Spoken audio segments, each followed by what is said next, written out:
There is a quiet suffering that many carry in silence. You open your banking app, and the numbers glare back at you like cold facts that refuse to move. And yet, every book, every video, every voice around you says, "Feel rich, and you will become rich." And in that space between the lack you see and the abundance you're told to feel, guilt is born. You start wondering, am I lying to myself? Am I delusional for trying to feel what isn't yet visible? This is where most seekers get trapped, between numbers that whisper scarcity and teachings that demand wealth of feeling. That tension can crush the heart because it feels like living two lives at once, one in faith and one in fear. Neville Goddard knew this paradox intimately. He taught that reality is not single, but twofold. There is the visible world, the world of facts, bills, and balances, and there is the invisible world, the world of assumption, imagination, and inner conviction. What is invisible always precedes the visible, just as the seed beneath the soil precedes the tree. If you dig into the ground expecting to see leaves before the roots are born, you will call the process a lie.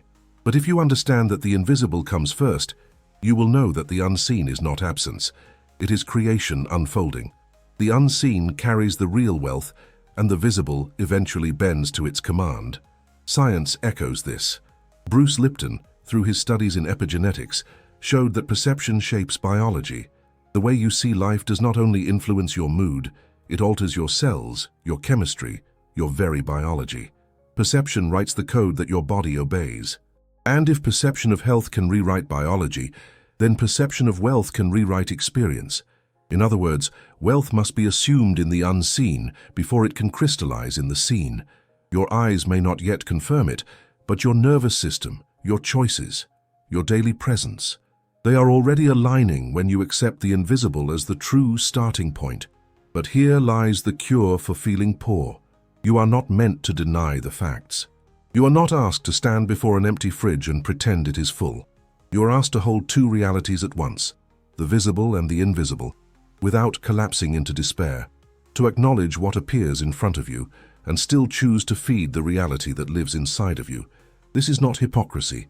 This is mastery. This is the paradox of living rich inwardly while still facing lack outwardly.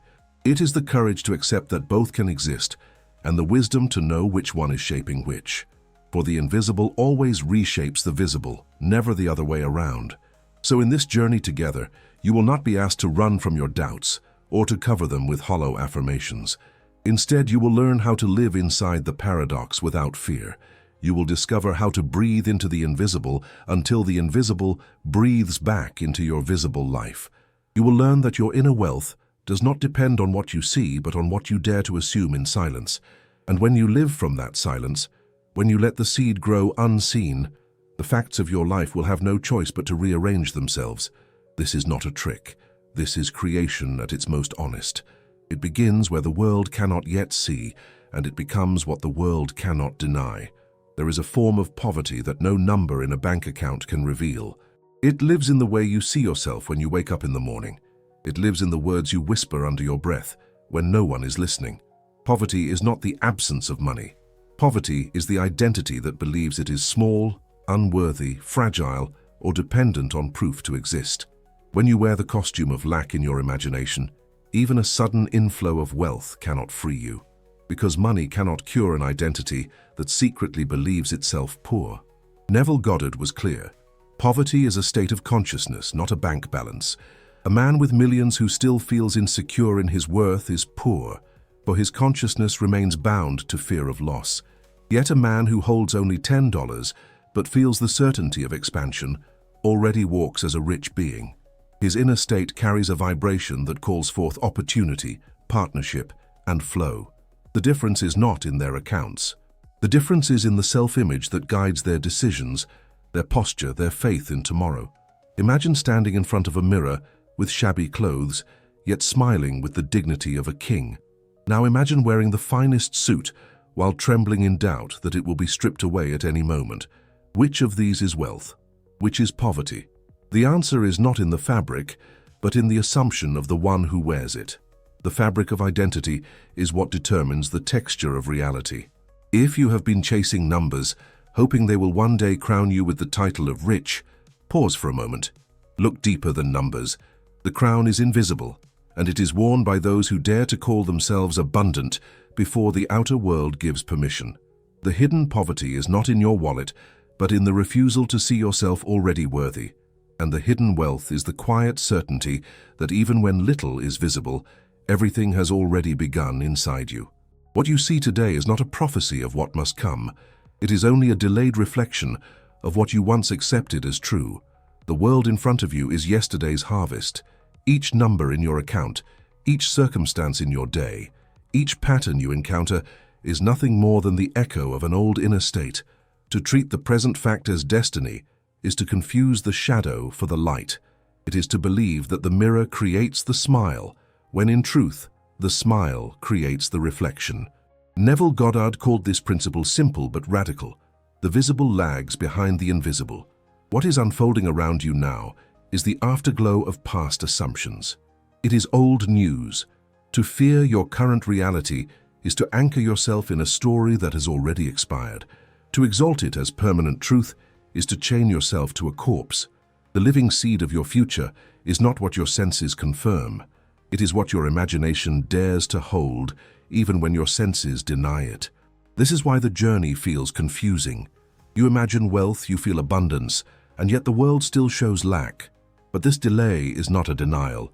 It is the law of time, the rhythm of manifestation. Just as the earth does not reveal the tree the moment the seed is planted, your life does not reveal the new reality the instant it is assumed. The soil must be dark before it is green. The facts must remain old before they can rearrange. Think of your life like a radio signal. You may have tuned to a higher station, but the static you hear is not proof that the signal is absent. It is proof that you are in transition. The signal already exists, waiting for you to hold steady until clarity arrives. In the same way, your wealth, your freedom, your dream life already vibrate in the unseen. They are not coming, they are present. What is coming is the alignment of facts that will eventually match them. So when you look at your present circumstances, do not call them prophecy, call them memory. They are only the memory of who you once thought you were. And just as a memory cannot bind you when you awaken, present facts cannot chain you when you remember your true assumption. You are not waiting for life to change. You are allowing the mirror to catch up to the smile you already carry within. There is a quiet discomfort that arises when you imagine abundance while standing in the midst of lack. You speak the words, "I am wealthy," but as you glance at the bills on your table, a voice whispers back, "Liar." You close your eyes to envision prosperity, yet when you open them, the same old reality stares at you. And in that gap, you feel like a hypocrite, pretending to be someone you are not. This is the moment where so many surrender, believing that imagination is only fantasy, that they are deceiving themselves by feeling what is not yet seen. But Neville taught that this is not hypocrisy. It is rehearsal.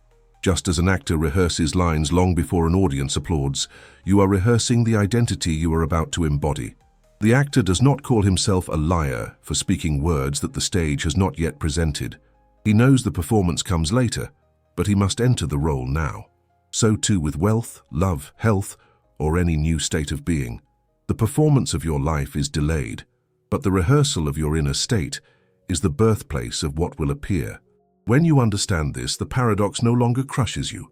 You stop asking, "How can I say I am rich when my account says otherwise?" And you begin to see that the very act of assuming wealth in the midst of lack is the law in action. It is not denial of reality, it is the planting of a new one. Reality is always lagging. It always trails the invisible rehearsal.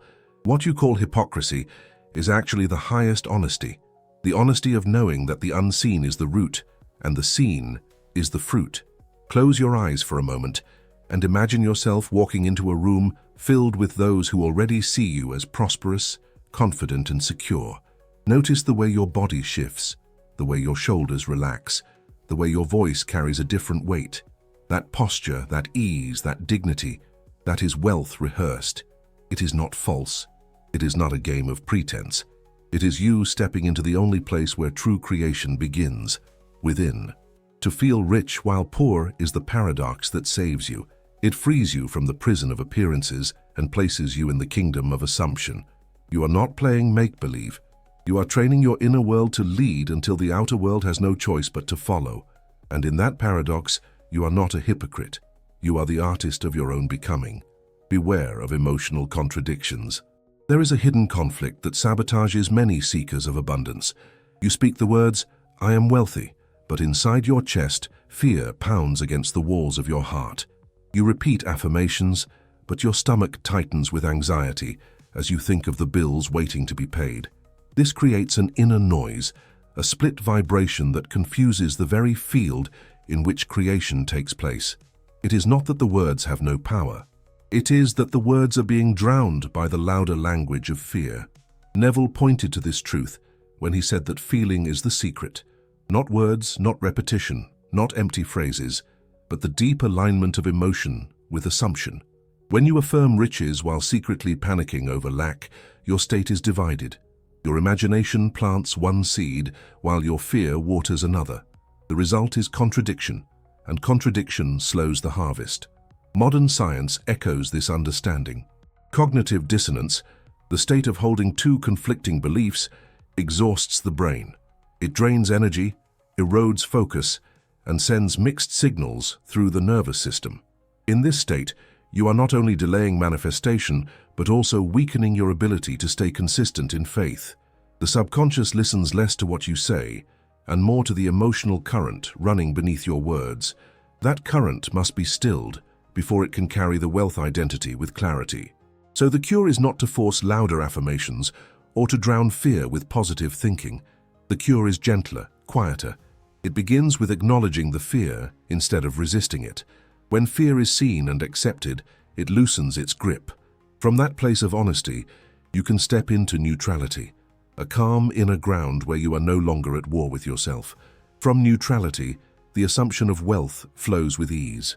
You can then declare, "I am rich," not as a frantic cover for panic, but as a serene recognition of your true nature. Wealth is not born from emotional chaos. Wealth emerges when the inner atmosphere aligns as one.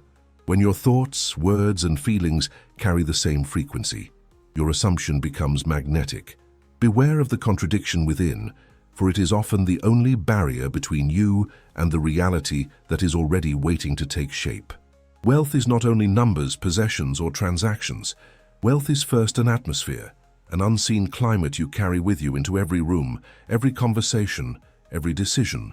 It is the silent dignity in the way you walk, the calm assurance in the way you breathe, the relief in knowing that life bends toward you instead of away from you. Before money appears, this atmosphere must be felt, because it is the very soil in which visible prosperity grows. Neville Goddard captured this in the phrase, "The feeling is the secret." To feel wealthy is not to pretend or to force excitement.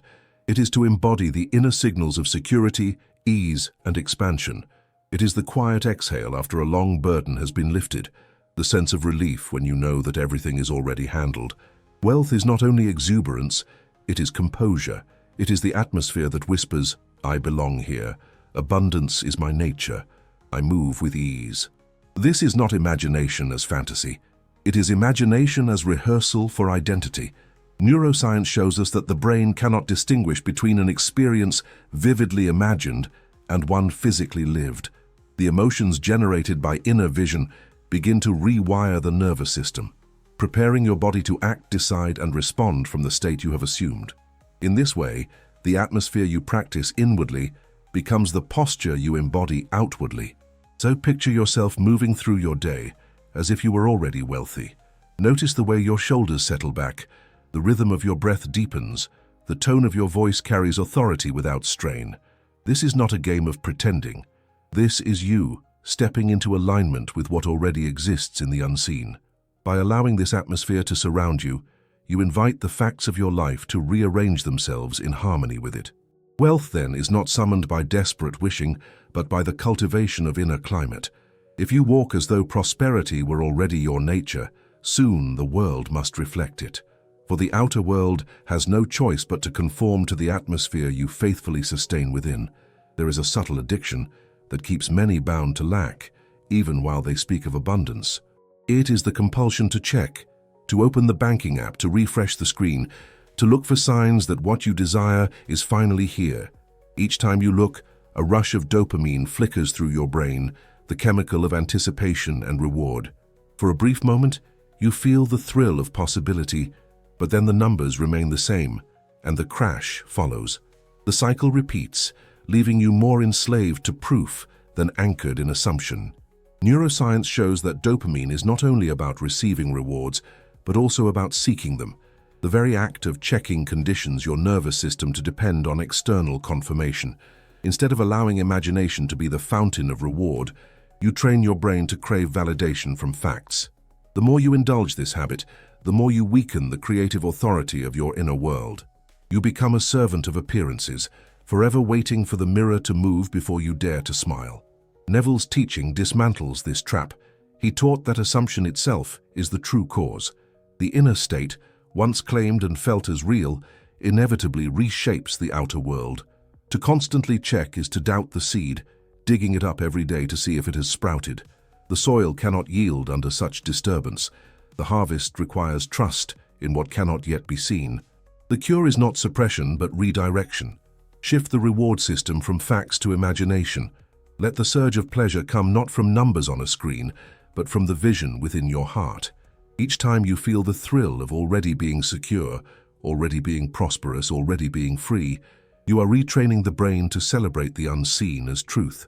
Over time, the nervous system stabilizes in faith instead of panic, and the body carries itself as if the abundance were already here. When you break the cycle of checking, you reclaim your authority. You stop being a servant to delayed reflections and return to being the master of assumption. True wealth is not proven by evidence first. It is proven by the dignity of one who no longer chases signs, because they know the unseen has already chosen them. Gratitude is often presented as the golden key to abundance, but many discover that it does not open the door they expected. You sit down. You list what you are thankful for, you whisper words of appreciation, yet underneath a quiet dissatisfaction lingers. You tell yourself you are grateful, but the truth is you are forcing gratitude for scraps while hungering for more. And instead of freedom, this creates guilt. You begin to wonder if you are ungrateful, if you are doing it wrong, if perhaps you do not deserve more because what you have should be enough. But Neville never told you to be grateful for what feels inadequate. He spoke of assuming the end, of living in the consciousness of the wish fulfilled.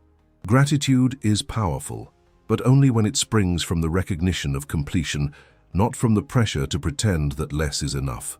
Gratitude for crumbs while craving bread can deepen the sense of lack. Gratitude for the feast already set in imagination creates expansion, dignity, and relief. Consider the difference. When you say, "I am grateful for this small amount, though it hurts me," your vibration still whispers of poverty.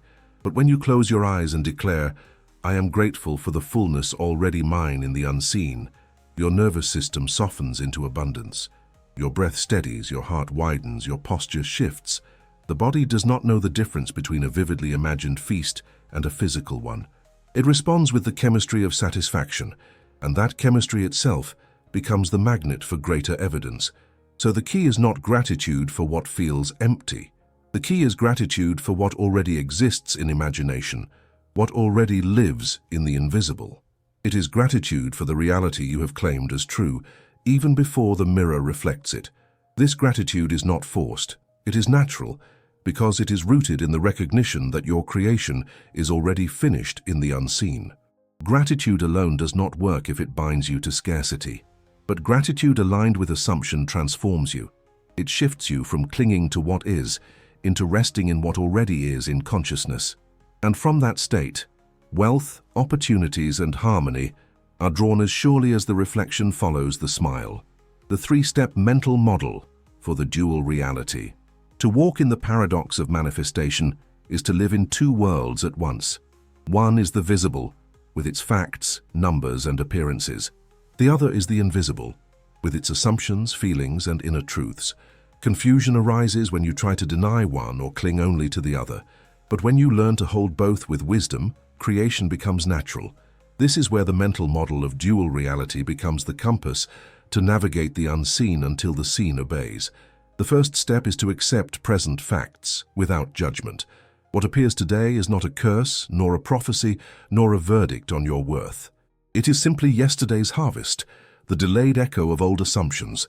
To resist it is to fight shadows. To accept it is to take away its power to dictate your tomorrow. The second step is to assume the desired reality as more real than facts. When Neville spoke of living in the end, he did not mean pretending the present was different. He meant shifting the axis of truth from what the eyes report to what the heart imagines. When the body, breath, and emotions begin to align with the unseen reality, you are no longer waiting for proof. You are living in completion. You are letting imagination become the place where you rest, while facts lose their authority. The third step is to persist until facts rearrange. Persistence is not struggle nor repetition out of fear. It is the quiet faith that refuses to abandon the inner world, even while the outer drags behind. It is knowing that reality is a mirror with a delay. If you hold steady an assumption, the reflection must eventually align. Think of it like tuning a radio. At first you may hear static, interference, or faint signals from another station, but the static does not deny the existence of the signal. It only tests your steadiness. As you hold the dial, the music emerges clearly, and suddenly there is no question that the signal was there all along. This is the model of dual reality. Accept without resistance, assume without doubt, persist without hurry. When you embody these steps, life bends naturally toward the unseen truth you have already chosen. The facts cannot resist forever. They must yield to the reality you have made more real than them. There is a story that reveals how identity precedes opportunity.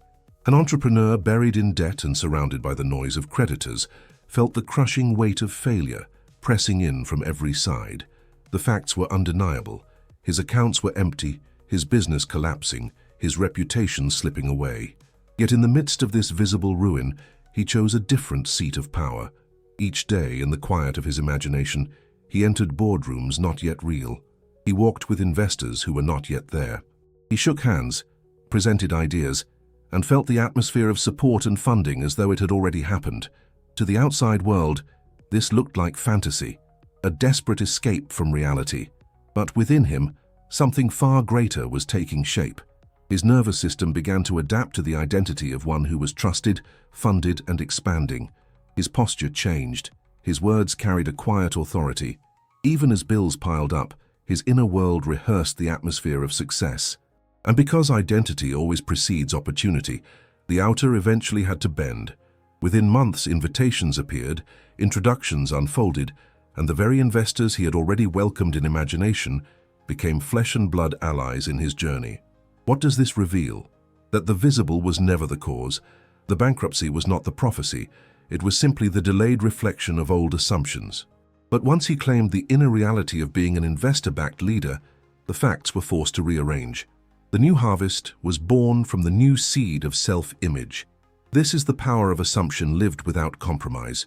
When you walk in the atmosphere of your chosen state, even when everything denies it, you are not deceiving yourself.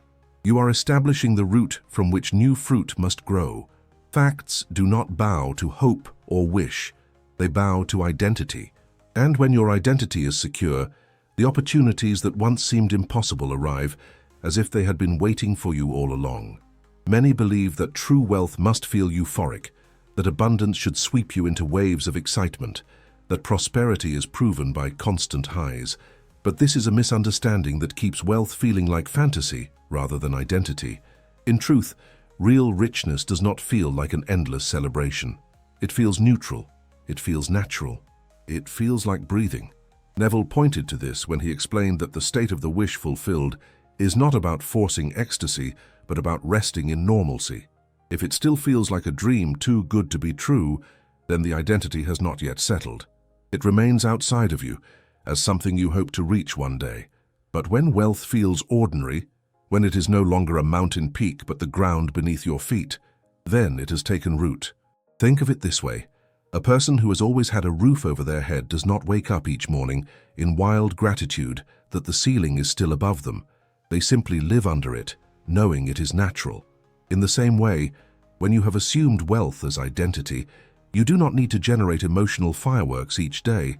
You simply carry the quiet recognition, of course I am wealthy.